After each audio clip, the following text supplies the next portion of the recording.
your chapter, as I mentioned, is heavily trades-based. You have 31 people and 21, if I counted correctly, are in the trades or surrounding a trades type field.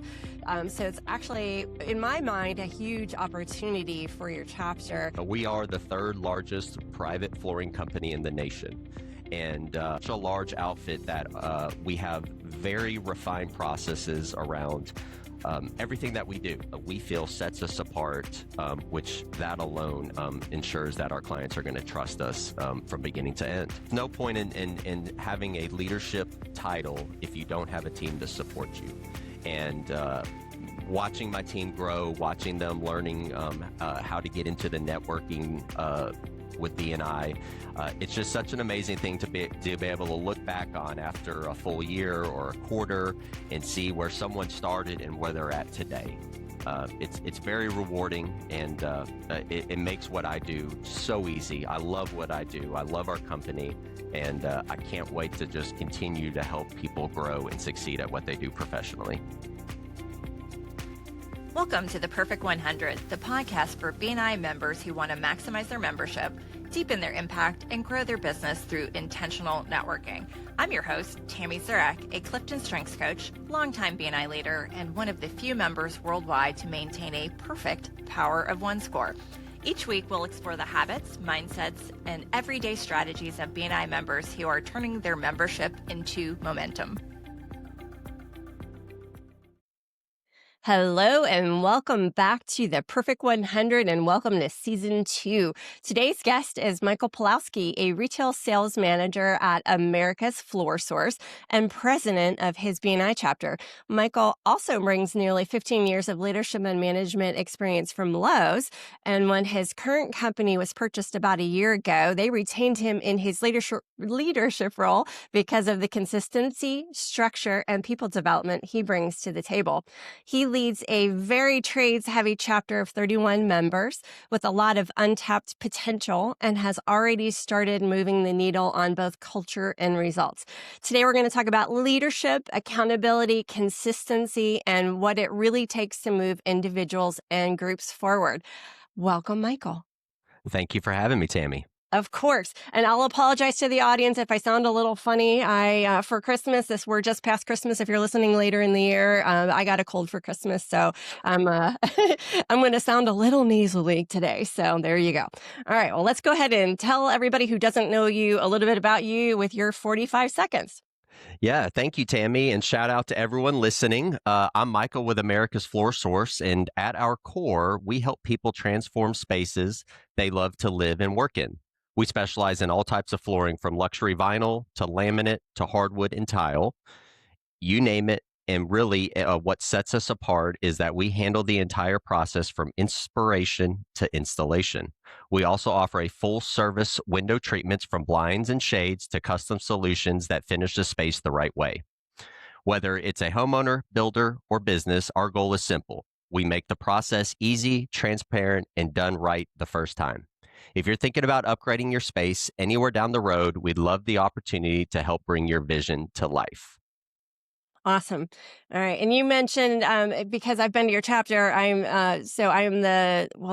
they were calling us chapter success coaches. Now we're support director consultants, for your chapter. So very fancy titles. I know you were working with, I know you were, using ChatGPT to help you with your 45 seconds. So for those that haven't embraced that as a way to switch things up, tell them why you do that.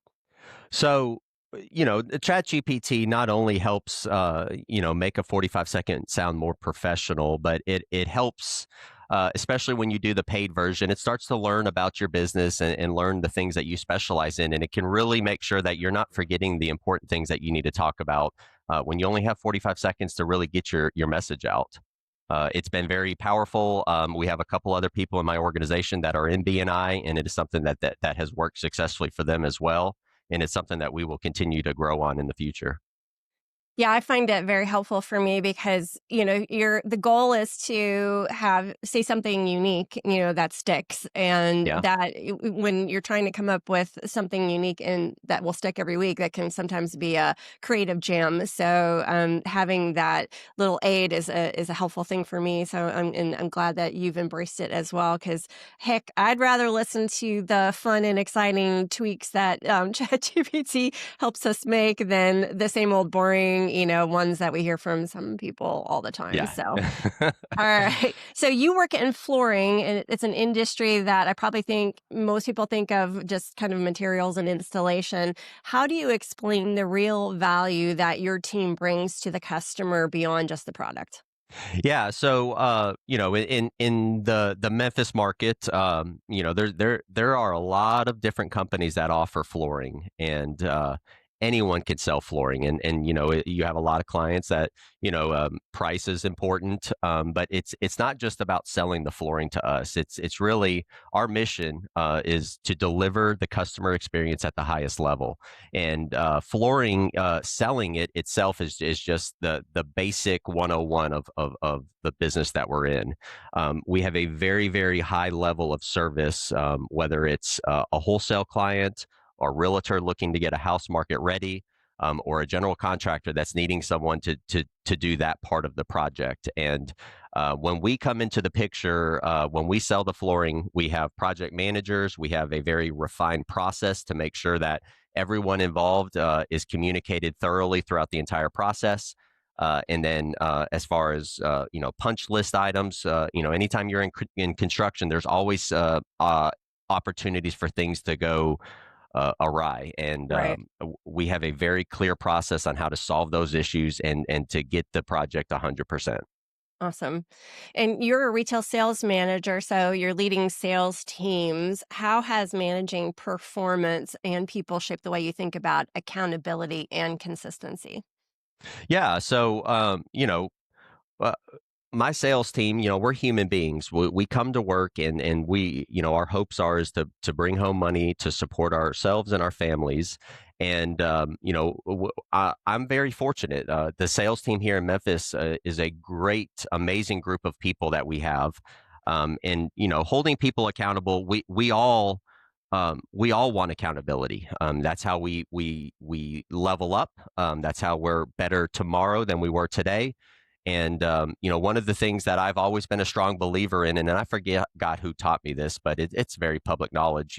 You praise in public, you coach in private, and I'm a strong believer in it. It has developed the culture that we have at America's Floor Source, and it's helped our team grow and hold each other accountable.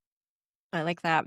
Yeah, that saying is one I learned early on as well, coming from a sales background, and I worked in an industry. I worked in the automotive industry, male dominated, and in the early '90s, that one wasn't as embraced as it is Yeah, today. I used to listen to. I was on my way up to becoming a store manager of a Goodyear store, and I used to listen to the store manager had an office much like the one I'm sitting in, where the ceiling, the walls don't go all the way to the ceiling. There's a gap, and they obviously added it later, but you could hear he would put it on speaker, and you could hear the regional manager screaming at him. He was the sales manager, and the district manager and the regional sales manager would both call and chew him out. And it was just embarrassing. It's like, how is anybody going to be better because even though it wasn't considered public, everybody could hear it. And yeah, so that was like, come on, that's not motivational to do that. I'm so yeah, glad things have changed a little. yes. So in the flooring industry, I feel like, I mean, most industries, trust is a thing, but what do you think that customers need most from you when they're making a decision, and how do you make sure that experience is consistent? Yeah, so trust is really in sales alone. That's everything. Trust is a huge part of being able to close a sale, and one of the things that we don't really brag about, but we are the third largest private flooring company in the nation, and whenever we sense a lack of trust, that's something that we are able to talk on, and we say that not to brag. We say that so that our clients understand that we're such a large outfit that we have very refined processes around everything that we do, whether it's our production team, our installation team, our sales team, our showroom staff with our designers. Our process, we feel, sets us apart, which that alone ensures that our clients are going to trust us from beginning to end. Love that. It kind of begs to the parallels of BNI. We have processes that we are hoping everyone follows for the same reasons, right? As everybody has a great experience when that happens. So kind of talking a little bit about BNI, your chapter, as I mentioned, is heavily trades-based. You have 31 people and 21, if I counted correctly, are in the trades or Yeah. surrounding a trades type field. So it's actually, in my mind, a huge opportunity for your chapter. For you, if coming from your perspective, you're in a trade as well. What makes trades businesses uniquely positioned to support one another when collaboration is working well? Yeah. So, our chapter, I got lucky when I got tapped to see if that chapter would be an opportunity for me to join. Being able to join the Arlington chapter and being as trade heavy as it is, uh, it has helped position me to be able to close more projects. And I'm sure if you were to kind of take a poll with some of the other trades, it's helped them as well. Because a lot of times when we go out to a client's house and we're interacting with them with a project, a lot of times when you're doing flooring, you're not just doing flooring. There's painting involved. Sometimes they want to update cabinets or countertops. There's a lot of different things that are involved in the project, and a lot of our homeowners, they don't want to go through the process of having to um, network and find all these different trades. And so these are things that I'm able to bring to the table where I can help them solve relatively quick issues. If we're talking about a shower, I have a plumber that I can bring involved. When we do flooring, anything with the baseboards, I've got a painter that can come in behind me and do the painting. And these are things that, it adds trust, it adds value to my presentation, and it ultimately lands us a project because of that chapter that I'm in with BNI. Yeah, I think that I said the unique opportunity that you present. I think that there are power teams that are around like building, and you guys have literally. I mean, 21 different kinds of trades. Yeah. You literally can do just about anything there is to do and then some, right? So Mm. if you thought about the power behind a power team where you could go to market and say, look, instead of waiting for stuff coming to us, which is what we all typically do. We do our own individual marketing, but if you started to think about it as a team where we created a environment where we could go out into the market and say, here is everything we do. And these are all, I think the biggest thing in trades for me as a normal consumer is trust. And you hear all the stories all the time all over social media about which trade, whatever, pick your poison, that didn't show up or did it late or took my money and didn't come back, or there's 1,000 different complaints. But when you can bring a full-fledged body of people to a consumer and say, hey, here's everything we do and these are all the people I trust, you can Yeah. put your money behind these people and feel great about it. I mean, it could be amazing, right? Yes, ma'am. All right. 100%.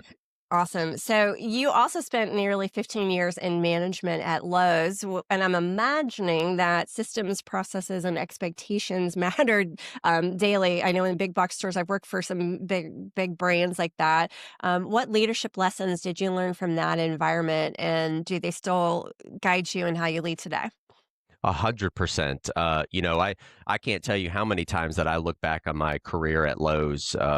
First off, Lowe's was a great company to work for, and I still do. I'm still in Lowe's on every Saturday and Sunday that I'm off, buying all kinds of things.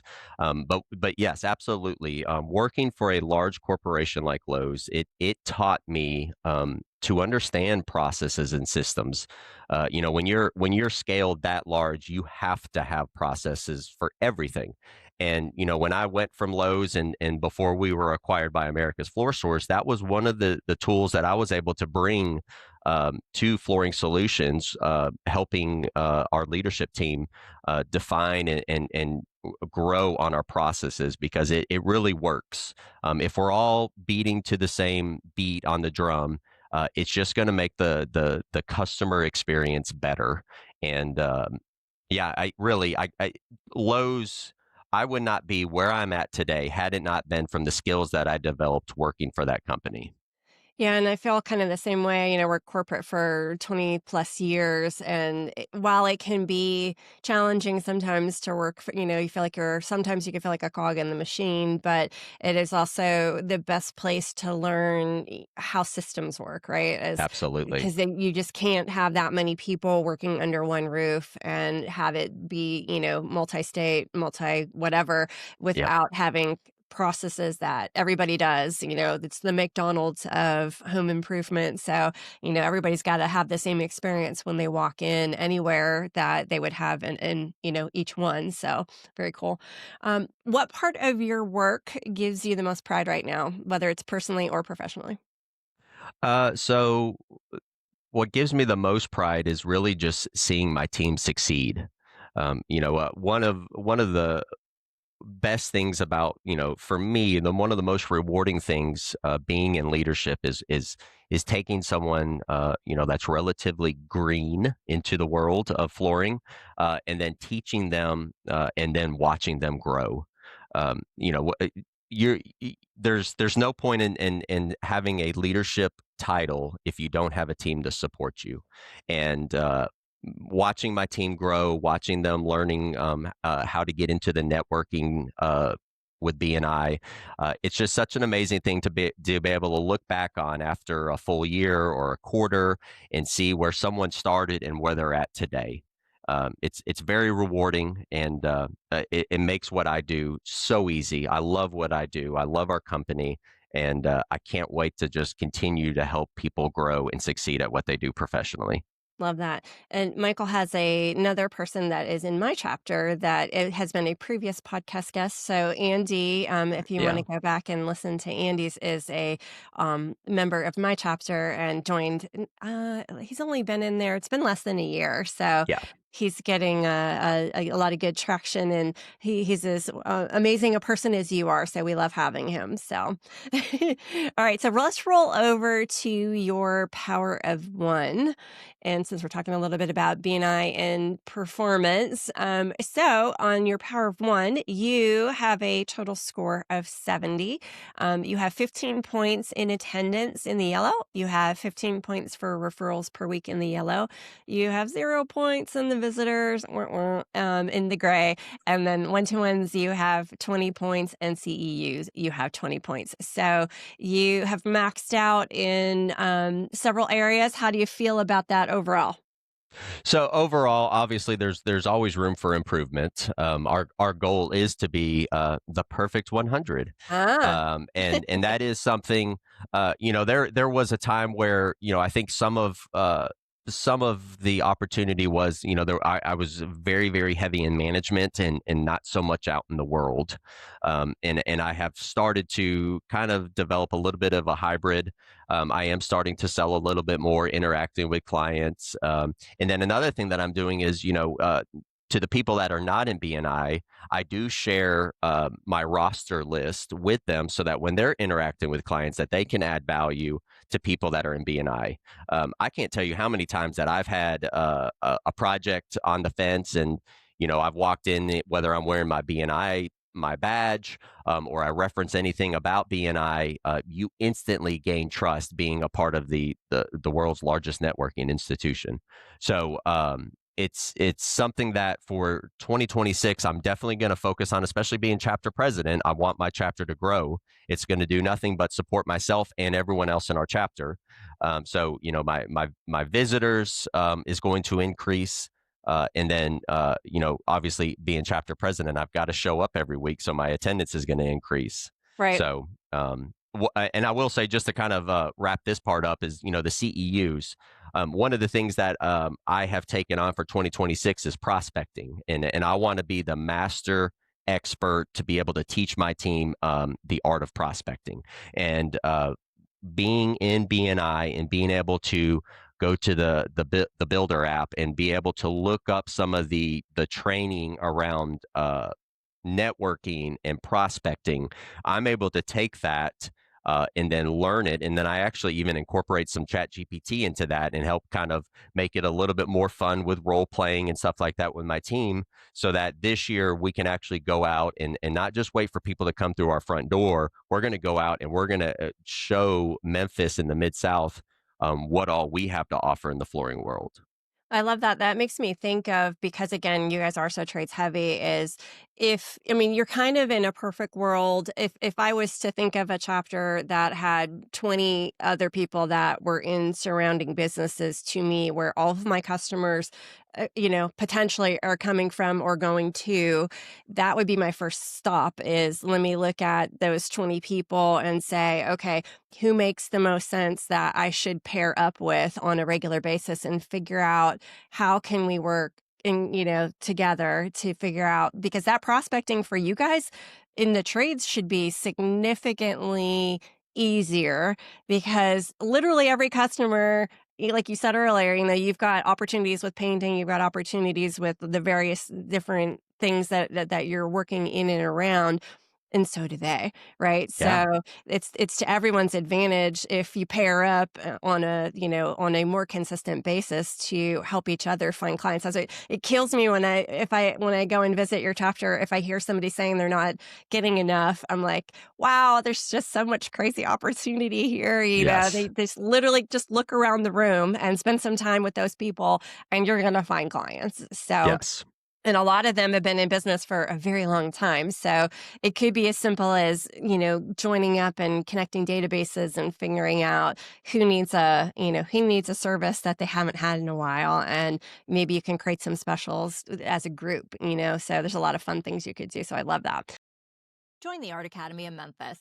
Master the skills needed to create stunning, realistic oil paintings. With expert instruction, you'll refine your craft. Enroll today at artacademyofmemphis.com. Let's also look at your Palms report. So we'll bring that back up. So this is a total of 20, I think it's 20, if I can see it. I can't see the little screen, 22 weeks, I believe. So you had no absences. You had 2 subs, which obviously that means you had no absences. Referrals given inside, you had 2. Referrals given outside, you had 14. Referrals received inside, you had 4. Referrals received outside, you had 21. You had 1 visitor, 47 one-to-ones. Holy cow. And thank you for closed business given 6436, $6,436, and CEUs 22. So what stands out to you the most when I look that over? Well, really, it's the one-to-ones. One of the things that when I first joined BNI, I think this is my 4th year now with BNI. We call our chapter kind of it's a more of a lax chapter, which we're slowly curving that, creating a culture where we're gonna, when we speak about processes, BNI has a process for everything. And one of the things that I was missing was truly doing a true one-to-one the right way. And Tammy, I think you and I had a meeting one time, and you kind of showed me that there was an actual printout for a one-to-one. And this is something that I have done with a lot of my one-to-ones. I've been doing it so much now to where I don't necessarily have to bring it every time. It is something I love to have on the table with me, and then have the person I'm having the one-to-one with to be able to kind of go down the list and make sure that we're talking about everything that's relevant to the one-to-one. Especially with, being in a trade that or a chapter where a lot of these members were not just referral partners. A lot of the people, they break bread together. They go with the sporting events together. So we have a very, very close relationship with a lot of people. And sometimes when you go to have a one-to-one, your intention is there, but you'll go down a rabbit hole where you'll start talking about, family things that is relevant to each other. And then at the end of the 1-hour meeting, you didn't really ask for the business or a Right. referral or anything like that. So that's what I've leaned heavily on. And it's made, I've got new relationships with people in my chapter that for the 3 years that I've been in there, I never got a single referral from. And, today I'm doing a job for someone that I had never done a job for in the 3 years I've been there. And I truly credit it to following the one-to-one process and using that sheet while I'm having these conversations. Yeah, that's great. And obviously you're doing more than what is required per week. So that it's kind of it's a healthy balance, right? You don't want to do too many because then you get too burned out. But if you do enough and the enough for BNI says one a week, but if you're doing two a week, which is about what seems like what you're up to, Hmm. then you're going to get more opportunities, but it won't be hopefully too taxing for your regular schedule to, it'll just be worthwhile. Yeah. So you said you've been in BNI for 4 years. What originally brought you to BNI and why did you stay? So when I had just started Flooring Solutions, the gentleman who was one of the founding fathers of the Arlington chapter, Nick Levin, actually was looking to, he was expanding his business. Really, it was more business to business. He did a lot of new construction. And with new construction, there's a very high need to be on the job site early in the morning. In our meetings, we meet at 7 in the morning, and that is because we're a very trade heavy chapter. We need to be out in the field come 8 o'clock. So Nick tapped me on the shoulder and asked if I would be interested in it. And initially, I was scared to death. I had no idea, never heard of BNI. Coming from a corporate Lowe's environment, but I'm always open to anything. And so I visited the chapter and instantly knew that this was going to be something that was going to help benefit myself and my company. And so, here we are 4 years later, and just a tremendous amount of success is contributed to BNI. Yeah, love that. And Nick actually won the bid to do floors at my house. So I have previously done business with I guess your former company, because we had the refrigerator in the kitchen had a water line leak that apparently went under the floor in the living room, and my stepson happened to be home and stepped on the wood floor in the living room, and between the two slats of wood, water Oh, squeezed up. We're like, oh, that's not going to be a good thing. So, yeah. So we ended up, but it was interesting because I called three different flooring companies, and they were all BNI people. And I said, let me get bids from everybody. And I won't name the other two, but the only one that showed up when they were supposed to show up talked to me like, a normal person should talk to me, and gave me options, and then gave me a quote in a timely fashion. One of the companies never even gave me a quote. And then they, did everything the way I would. I worked retail for a long time. And so I kind of have maybe higher expectations, but I think most people have expectations that you show up on time, you talk to me like a human being, and that you give me good options, and then you tell me how much it's going to be in a timely fashion. yeah, And that didn't happen with the other two people. So that you guys won the business. So yeah, very cool. awesome.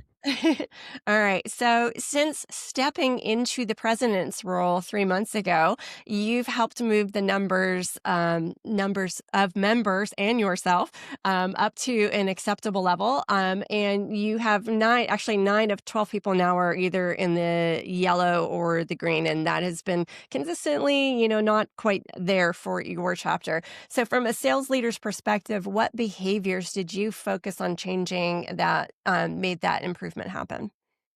Well, really, we just it's not because of one person. You could say I'm the chapter president and this is happening because of me, but in the reality is it's the leadership team, and then it's the entire chapter themselves.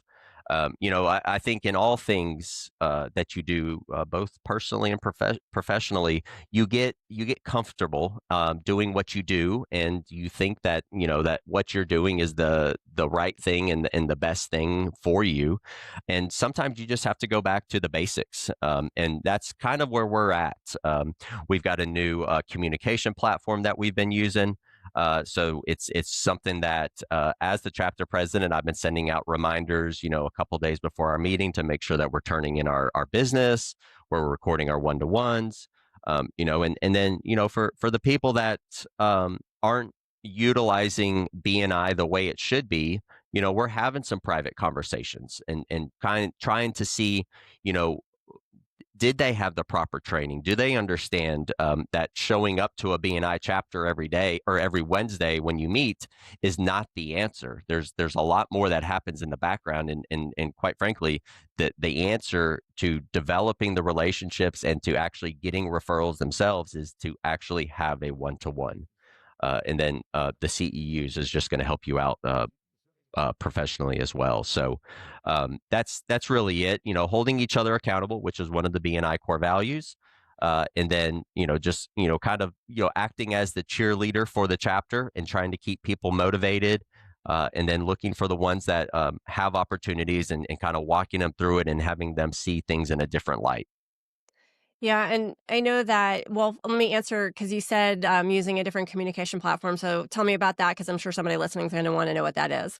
Yeah, so we use Slack now, which we used to do everything email, and for a lot of us, small business owners, or you work for an organization, you get these emails. If you're in a trade, you're out in the field. You don't have the time to pull that up on your phone, and even if you do have the time to pull it up on the phone, if there's an action behind it, you're probably not going to do that right then and there. And by the time you get back to the office or sit behind your desk, you've got 15 other emails in front of it, and a lot of times those things kind of fall through the wayside. So by using Slack, there is a centralized communication platform that we can do any special event shout outs. I can kind of put anything that I want to put on to remind our members around making sure to get your thank you for closed business turned in.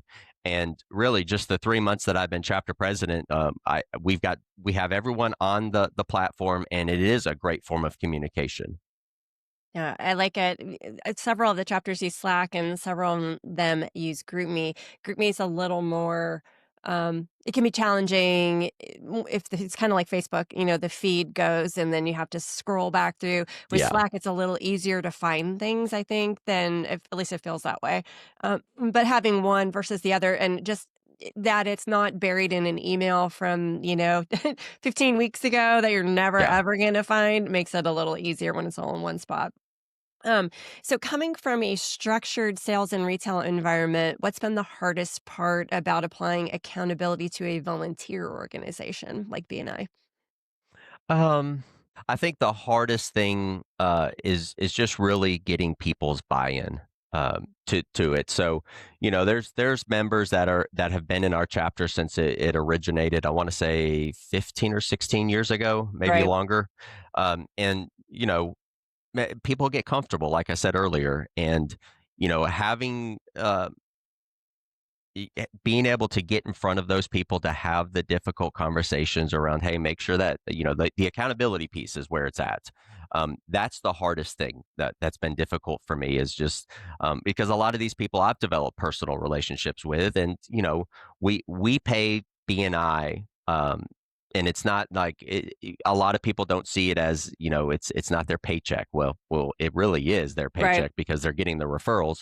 So looking at the members, not as employees but as people is kind of makes you change your mindset a little bit. But you gotta wade through that and just have the conversations with people to help them understand that this is going to ultimately help grow your business. Um, I guess that's my answer on that one. That's okay. That's good. So for someone that's listening, that's a member that maybe they're feeling stuck or disengaged, or maybe there's people around them that are feeling, they know that are that way. What do you think is the biggest missed opportunity when an activity isn't tracked or followed consistently? I would say the biggest opportunity would be, if they don't see that they're getting the benefit week in and week out of being in BNI. I think it's as easy as getting with your membership team and just having that conversation, saying, "Listen, I'm not happy where I'm at right now. I'm not getting referrals. I'm not getting thank you for closed business. And then it really is up to the membership team to make sure that they're utilizing the tools that we have and getting them in the right direction. Do they need it? Do they need to retake the training? Are there certain courses that they can take to kind of understand what a 45-second needs to look like? Do they need to reevaluate how they're having their one-to-ones? Are they even having one-to-ones? So that would be, if I have any advice to anyone that does not see the value of BNI, it's going back to the basics and just following the path that BNI has created for us, because it ultimately will lead you to the pot of gold. Yeah, it's amazing is even if you're doing all the things that we have guidelines for, you can still be missing the mark because what you're saying might not be hitting with the audience, right? And you don't realize that until somebody tells you. I had somebody in my chapter told somebody else in my chapter they should meet with me because they felt like I could help them maybe phrase things in a different way that would be more impactful for what they're trying to accomplish. And that person was like, it's ironic because they wanted to other people to give. I have a conversation with this person and they wanted other people to be more specific, but this person wasn't being specific enough in the right way. So when we sat down and had that conversation, it's kind of like, oh, I didn't even realize I wasn't doing it, right? And you think, I mean, none of us show up every week thinking we're going to blow it. We think that we're doing what we should or could, but then the end result is we're not getting what we need, but we either don't tell anybody, or nobody asks. And in both of Yeah. those cases, that's not a good thing, right? So we have actually a process. The 7-month review is designed so somebody can ask you, membership committee, trained person can sit down with you and say, how's it going? And when you say it's not going well, then they have the means to be able to try to fix that before we're at the end of the term. And now you're like, I didn't get anything out of this, so I'm done. So that, but also when you're in a one-to-one, there are questions you can ask, like, tell me what you think I say. Tell me who you think I need. Who is it that you think I'm asking for, and see what the other person says. Because what you're delivering, and you may have thought you said it 1,000 times, but I promise you, they're not always hearing what you say. Yeah. So, it's a good question to ask when you're in a one-to-one. What do you think? Who do you think is my client, and what do you think I do? Or depending on, flooring's pretty easy. I know what you do, but as a business coach, that's a much more relevant question for me, as not everybody knows exactly what I do. So it's a good question to ask. So um, how do you feel like retention has been for your chapter? And from your vantage point, what would you need to change if you really want people to be successful? So, uh, our chapter, I think, has been very well with retention. And I think, it's really attributed to the side of the trade heavy aspect of our chapter. Once someone in a trade is in our chapter, if if they do it correctly and they develop and form these relationships with their power teams, there's never an issue of I'm not getting referrals. It's coming. It'll be there. Um, Now, if you join our chapter and you're not in the trade business, that is something that we need to kind of expand on. Really, it's the people like your chapter, the Memphis chapter. You guys seem to be a lot more what's the word? Business to Diverse. business, Yeah. diverse. Yeah. It works for Andy because he's developing the relationships. But for my chapter, we would just need to really try to become more diverse in our chapter, because we've got the trade side. If we could get the diversity like your chapter, there's no reason why we couldn't be 50, 60 members in our chapter. Right. So it could be really good for Arlington. Yeah, and I got to think that there are some supporting businesses that are not trades that would love to have a trades audience. So sitting down and kind of figuring that out would be kind of beneficial maybe too, because then you start to add in people who really don't know about you and would love to do business with trades but aren't a trade. So that would be, I don't know if you could even add more trades at this point. I feel like you have so many. All Yeah. right. Staying ahead in a world driven by technology is key. At Wisdom Integrators, we don't just solve problems, we create opportunities. Wisdom Integrators, connecting your world, solving your problems. So let's roll over to your CliftonStrengths. And so when I spoke to you the other day, Michael had just taken his assessment, and I really wanted to ask the question, but I knew if I asked the question, we'd get into a whole conversation that I wanted to save for the podcast. So my question would have been, I'm assuming positivity is in your top 5. And then when I opened up his report, of course, that was number 1. Yeah. So let me read these off for the audience who is listening what you have. So your number 1 is positivity. You have contagious enthusiasm. You are naturally upbeat and can energize others. Number 2 is consistency. You are keenly aware of the need to treat people the same. You crave stable routines and clear rules and procedures that everyone can follow. Number 3 is developer. You recognize and cultivate the potential in others. You spot the signs of each small improvement and love when you see someone making progress.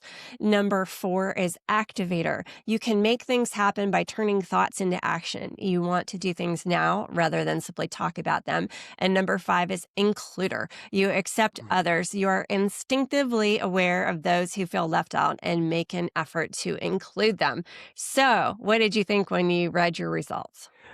It's spot on. It's 100%. Being positive is probably one of my strongest characteristics. It's not only at work, but it's at home too. I feel like, if you go in with the right attitude, it doesn't matter what you have to do. You're gonna turn it into something positive. And I live by that day in and day out. In fact, I think I have too much energy a lot of times. My wife and son definitely tell me so. Yeah, it's positivity is huge. You can't. I feel that if you don't have positivity in the environment that you're in, you're not going to grow as fast as you potentially could. Yeah. People need motivation, and positivity comes from that. Right. Well, and I think it's a great attribute for a president. The president of my chapter also has positivity as number 1, and it shows. It definitely makes a difference. You don't have to have positivity to be the president, but it definitely is an asset when you have it, because especially with your combination of things, so you've got positivity and includer. So positivity and includer together are powerful culture building strengths. So my question for you is, how do you use those 2 things to create an environment where people want to show up? Ooh, wow. Okay. So, um, you got to try to make it fun. Work is not just about work. Like I said earlier, we're human beings before we're anything else. And if you make the culture to where it's nothing but calling people out on things that they do wrong, and not making it to a place where it's inviting and everyone feels included and they're a part of the team, you're setting yourself up not for the best results. And so, yeah, making sure that everyone's included. You're going to make sure that, even the people that aren't performing to the highest level, that aren't selling the most, they're still a part of the equation. Where we can't, everyone that we have in our company has to be a part of the equation in order for us to be successful. And so, if you're not to where you want to be, I want to be that person that kind of points out to some opportunities, and I want to help get you there. It's part of why I do what I do. I could just sit back and be a salesperson, but I enjoy being a leader because I love motivating others and getting people to be more successful. Yeah, 3 of your top 5 are in the blue, which is a relationship building theme. And then you have consistency is an executing theme, and activator is an influencing theme. So all of those things together are all of what you just said, basically. So when you think about that, so at work, you have influence because you're the boss. When you're in your chapter, you have influence because you're at the front of the room. So what does belonging look like in a high performing group, if you were a high performing group in BNI, do you think? So, belonging would be is just making sure that everyone's voice is heard.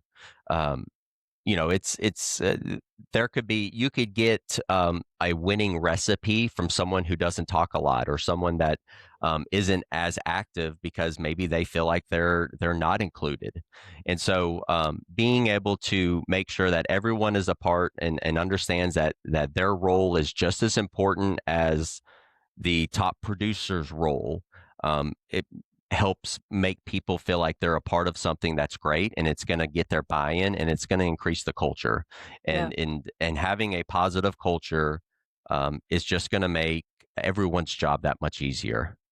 Well, it's interesting because you have a sales team. Usually, there's one person that outsells everybody else, right? And there's almost never a case that I can think of. I've been in sales for 1,000 years where everyone is performing at a high level, right? There are high performing teams, but generally there's still stars, if you will, on that team that sort of outperform. But in BNI, we can all be stars, right? We can Yeah. all maximize that opportunity. So, how do you think that you have Activator? So, high Activator gets people, moving. You want to get things going and get people with all your relationship building skills, you get people moving. So, how does that show up when you feel like your chapter's stuck?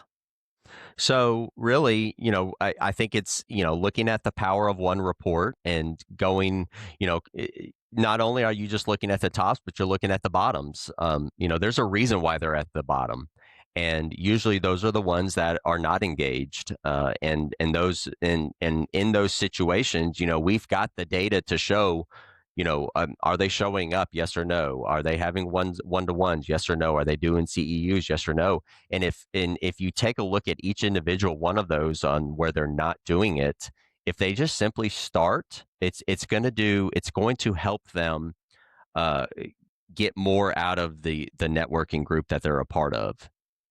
Yeah, that's the what's that book I was just reading? The Habits.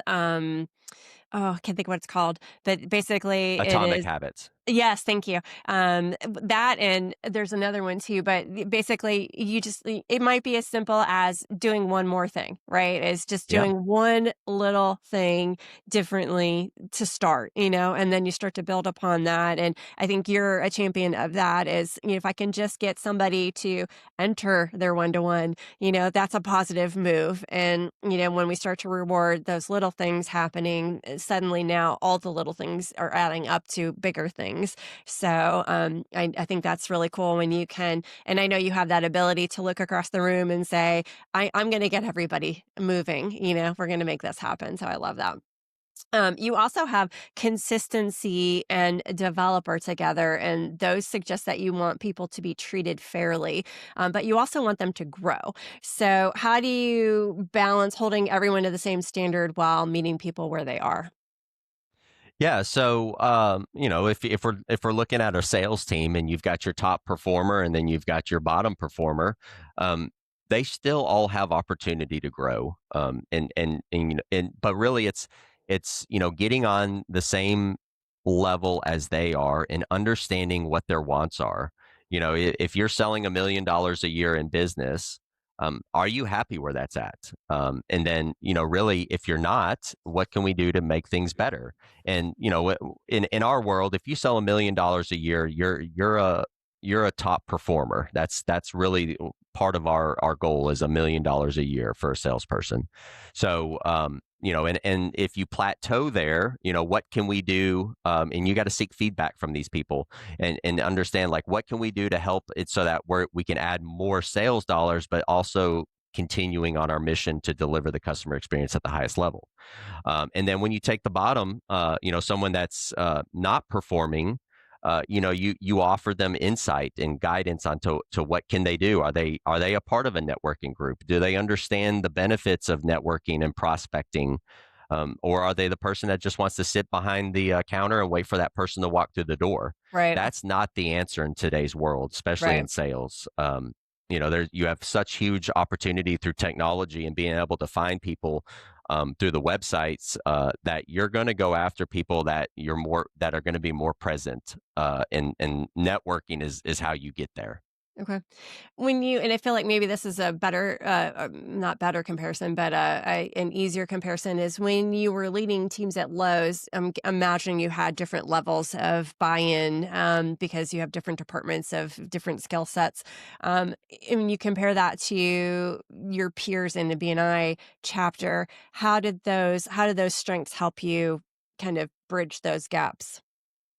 Yeah. So, when you're dealing with something with people with different strengths, you got to find out what their strength is, and you got to kind of develop a process or a plan for them to that utilizes that strength. And that's going to help them. It's going to help get their buy-in, but then it's also going to help them succeed at what they do best.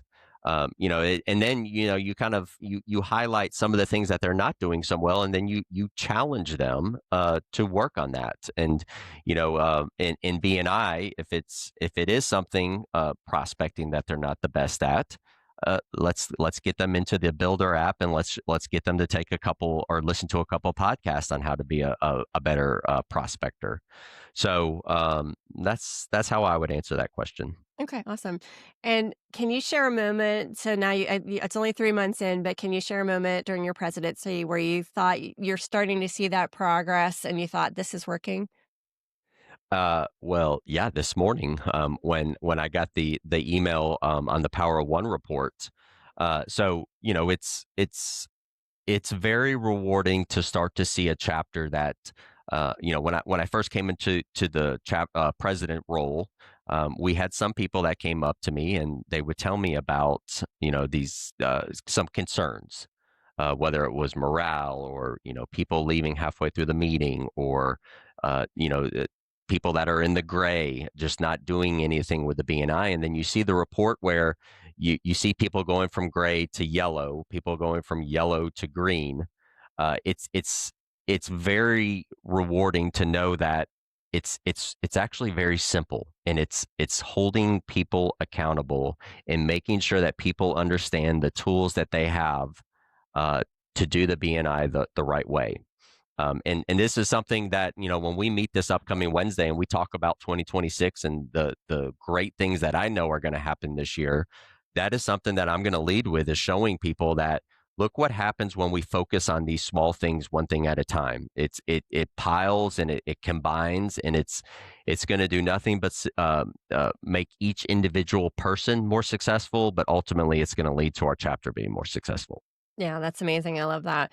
Have you thought to yourself, "I made a mistake so far this term," or you feel like, is there anything you've done that taught you something important that that you learned, "I'm not going to do that again," or have you felt like you just kind of been consistently on the right track? I do feel that I have been on the right track. What one of the things is, there's been some opportunities that I've addressed to the whole chapter, that I think maybe now I'm not going to moving forward, because it doesn't affect everybody, and it ultimately takes away the time that we have, the time that we meet every week, which is a very little amount of time. Yeah, It takes away from the value of that meeting. So that's something that, going back to one of the things that I live by, praise in public, coach in private, right. and just making sure that we're not wasting anybody's time on hearing things that's not relevant to them. That's something that I definitely would do. But as far as things that, if I look back on things that are going well, it's just making sure that communication is key. It's very, very important in your at work. And it's just as important whenever you do something like BNI. You've got to make sure that everyone knows what's going on and what's expected. If you communicate it to them and they understand it, it's just going to be a positive result. Yeah, and I probably shouldn't let you get away without me asking because I'm sure people are listening. How did you get 20 some trades in your group? Well, really, it starts from some of our the founding fathers of our chapter. It started out as a trade heavy chapter, and I can't tell you how many times when we'll have an open seat for a trade seat, and it's literally it's who's going to show up first. And then when we close our meetings down and we let them let these visitors know, hey, listen, this seat's available now, but just know that as heavy as we are in the trades, there are 3 or 4 other people wanting to take that seat. So it does give us a little bit of leverage to try to get people to fill those seats at a faster rate. Um, but yeah, it's really from Nick and Max and some of those other guys that started our chapter, and all they did is they just reached out to the people they were doing business with in the first place and got them to join. So Bruce Upchurch was a huge part of that, being a custom home builder, bringing in people that he knew as well. Right. Yeah, that's a good place to start is who you already know, right? Who you Yeah. already trust. So that's a great one. So in your experience in retail and sales leadership, leadership is generally not a solo effort. So, and you said that earlier. What kind of support do you think BNI chapter presidents actually need to drive lasting change? Well, you've got to get the buy-in from your entire leadership team. You all have to be doing things in stride. There can't be a good parent, bad parent scenario. Everyone has to be doing the BNI way, and if you get everyone doing that, and we're not quite there yet, or we're not. There's always going to be some room for improvement. But if you can get everyone to understand what the goal is and how and we put a plan in place to get to the goal, you're ultimately going to have a better result. What untapped potential do you think your chapter would have if more people stepped into that ownership? Oh gosh, the sky's the limit. Um, we would have to find a new venue to go to because we would have too many people showing up. Right. Um, yeah, you're going to see the value of it if you do it, and you have the leadership team that's creating the culture for this amazing networking chapter. I don't see why we couldn't be having an additional 10 members a year Yeah. joining our chapter. Yeah. Awesome. So, shifting a little bit to you, what excites you most about the future of your personal role or career in the flooring industry? Oh, it's funny. I was talking to my general manager on Saturday, and I was just telling him how excited I am for the future.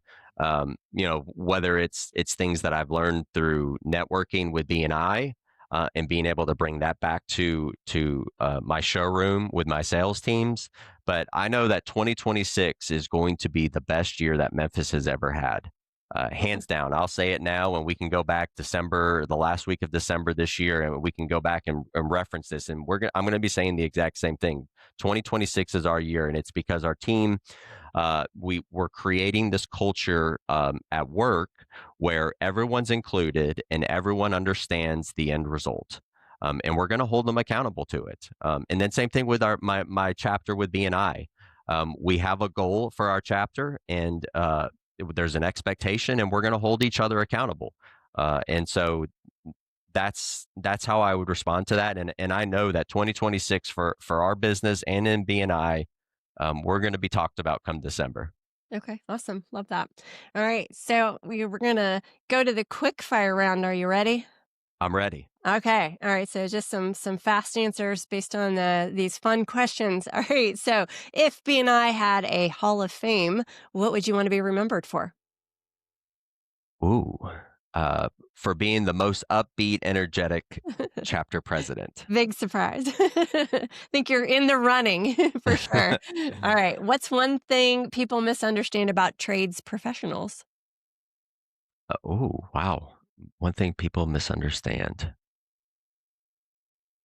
Yeah, so, I think one of the things that people, think about trades themselves is, that we're just trying to earn a dollar, and we're going to come in and out. We're going to finish the job and get out of there. And if there's an issue, we're not going to answer the phone. We're not going to show back up after we've collected that money. And I don't think that's true as a whole. You're always going to have people that do that type of habits. But I think, especially in ones that are in BNI, they're going to do what they say they're going to do, and they're going to answer the phone if there's an issue. And I can say that personally for us. If there's an issue, if it's 6 months down the road, we're going to answer that phone. Yeah. As bad as it's going to hurt, whether it's going to hurt our business, our bottom line, or anything, we're going to do what we say we're going to do. Yeah, well, and I love that in BNI, you do have that accountability. So that's one thing we can actually tout about our trades friends is that we know they're going to be there for you because they have to see me every week, right? Yeah, So there's some ability. It's not they're just going to disappear because they're going to be looking me in the face. So yeah. that I think that adds a level of trust that nobody else can really say. All right, what's your non-negotiable habit that keeps you consistent? Non-negotiable habit that keeps me consistent is my openness to change. That one of the things that in the real world today, and especially in businesses, change is crucial. We get comfortable, and I think when people get comfortable, they get stagnant. We're in a world now with technology that you have to be open to change, and you have to be the person that leads the change. Because if you're the last person to jump on that train, everyone else is already doing it, and you've got a ways to go. So you've got to be willing to change, and that's something that I learned from working from a big box store in retail. There was always change, Right. and that has helped me in this new role that I'm at with America's Floor Source. Awesome. So hardwood, tile, carpet, or LVP, what does that say about a customer? Mm, Well, so it doesn't. I don't know if you could pinpoint one thing that it says about a customer. I can tell you that today's world, luxury vinyl plank is what a ton of clients are putting in their homes and in businesses. It is one of the things that once it's installed, in theory, you can worry about everything else that's going on in your house or your business, and you don't have to worry about your floor. Right. People who like carpet, I love carpet. I'm the type of person that I prefer having carpet in bedrooms. But it just depends on the look and the feel that they're going for. Yeah. All right. No big secrets there. All right. And what's a perfect Saturday when you're not working look like? What's on the list?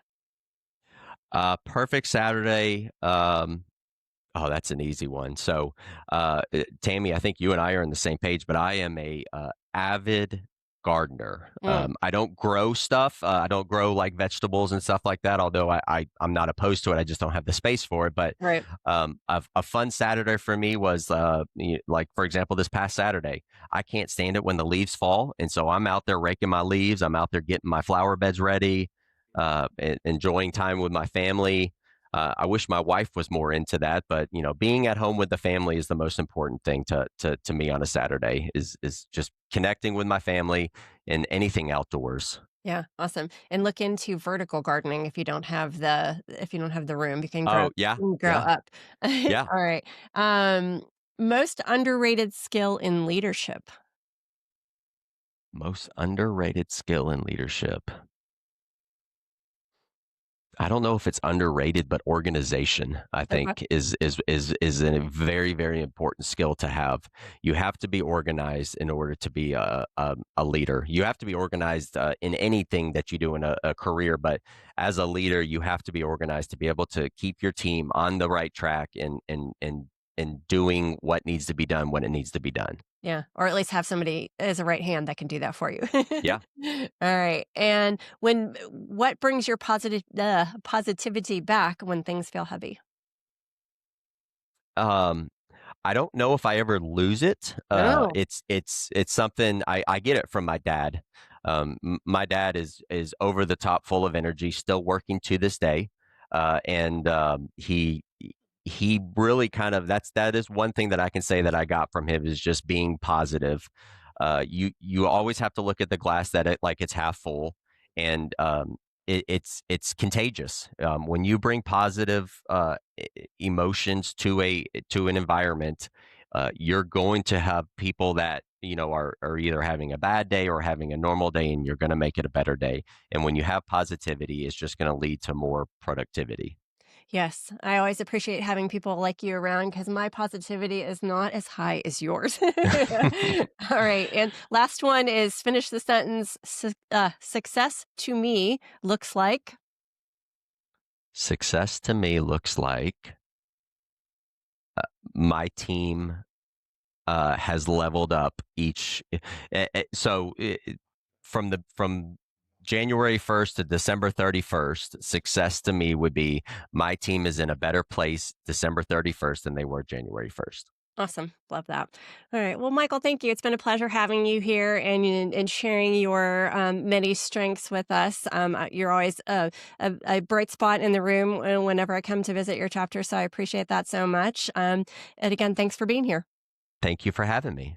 All right. And for those of you that are listening, thanks so much for being here also. And you can show your appreciation by going and hitting that subscribe button. And if you heard anything new or exciting, or just want to leave a wonderful comment in the comments section, that will also help us here on YouTube if you go and subscribe and make those comments. This is the start of season 2. Have some really fun things coming up for you in season 2. But season 1 had 30 full episodes, if you can believe it. So if you need some more CEUs, you've got at least 30 hours worth you can go and listen to in season 1.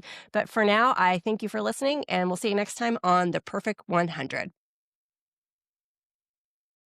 Thanks for listening to The Perfect 100.